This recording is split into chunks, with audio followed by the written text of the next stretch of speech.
Hello students, welcome to my channel. Today we learn about NG tube या Ryle's tube feeding. Okay, first of all हम NG tube का purpose देखेंगे. तो इसका purpose है tube feeding के लिए, जिसको हम गैस्ट्रिक गवाज बोलते हैं, एंड गैस्ट्रिक सक्शनिंग और इरिगेशन के लिए, जिसको हम गैस्ट्रिक लवाज बोलते हैं. नेक्स्ट हम इसका देखेंगे प्रोसीजर क्या होता है. प्रोसीजर में सबसे पहले हमें पेशेंट को पोजीशन प्रोवाइड करनी है. पोजीशन के लिए हम पेशेंट को हाई फावलर पोजीशन देंगे विथ हेड फॉरवर्ड. नेक्स्ट हम क्या करेंगे, ट्यूब को मेजर करेंगे. ट्यूब को मेजर कैसे करेंगे, कहाँ से करना है, tip of the nose to the ear lobe to the xiphoid process. Okay, tube को मेजर करने के बाद हमें ट्यूब को लुब्रिकेट करना है. कितना करना है, 3 to 5 inch with water soluble jelly. Oil soluble jelly हमें काम में नहीं लेना है, क्योंकि ये पेशेंट को केमिकल निमोनिया करवा सकता है.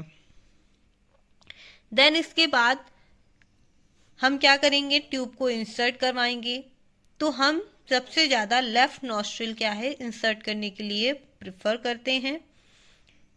ट्यूब को इंसर्ट करते टाइम हमें क्या देखना है, अगर पेशेंट को कोई भी रेस्पिरेटरी डिस्ट्रेस हो रहा है, लाइक चोकिंग हो रही है, कफिंग हो रही है, तो फिर हमें ट्यूब को बैक कर लेना है और वेट करना है. ओके, ये था हमारा प्रोसीजर.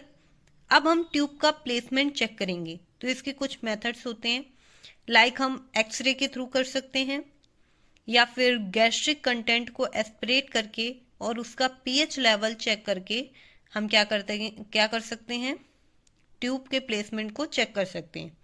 अगर गैस्ट्रिक कंटेंट का पीएच जो है वो लेस देन 4 है, तो यानी कि ट्यूब का प्लेसमेंट सही है. नेक्स्ट मेथड है कि ट्यूब की टिप को हमें पानी की कटोरी में रखना है. अगर कटोरी में बुलबुले उठ रहे हैं तो इसका मतलब ट्यूब का प्लेसमेंट सही नहीं है. लास्ट मेथड है कि हम 10 ml एयर को इन्फ्यूज करेंगे और साउंड को सुनेंगे. अगर वो साउंड सुनाई दे रहा है तो यानी कि ट्यूब का प्लेसमेंट सही है.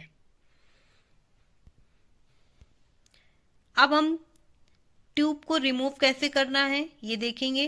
तो ट्यूब को रिमूव करने के लिए हम पेशेंट को डीप ब्रीथ करने के लिए बोलेंगे एंड उसके साथ ब्रीथ को होल्ड करने के लिए बोलेंगे. ओके, और हमें 3 to 6 सेकेंड के अंदर ट्यूब को रिमूव करना है. एनजी ट्यूब को रिमूव करना क्या कहलाता है, एनजी एक्सट्यूबेशन कहलाता है. इसके बाद हमें किस एज ग्रुप में किस साइज की एनजी ट्यूब का यूज करना है. तो एडल्ट्स के लिए हम 16 to 22 फ्रेंच का यूज करते हैं, चाइल्ड के लिए 10 to 14 फ्रेंच की यूज करते हैं, एंड इन्फेंट्स के लिए 4 to 10 फ्रेंच की एनजी ट्यूब का यूज करते हैं. इसके बाद कुछ की पॉइंट्स हैं जो हमें याद रखने हैं, लाइक जब भी हम फीडिंग प्रोवाइड करते हैं उससे पहले, फीडिंग को देने से पहले हमें रेजिडुअल वॉल्यूम को मेजर करना है. अगर वॉल्यूम जो है वो 100 ml से ज़्यादा आ रहा है तो हमें फीडिंग को डिले कर देना है.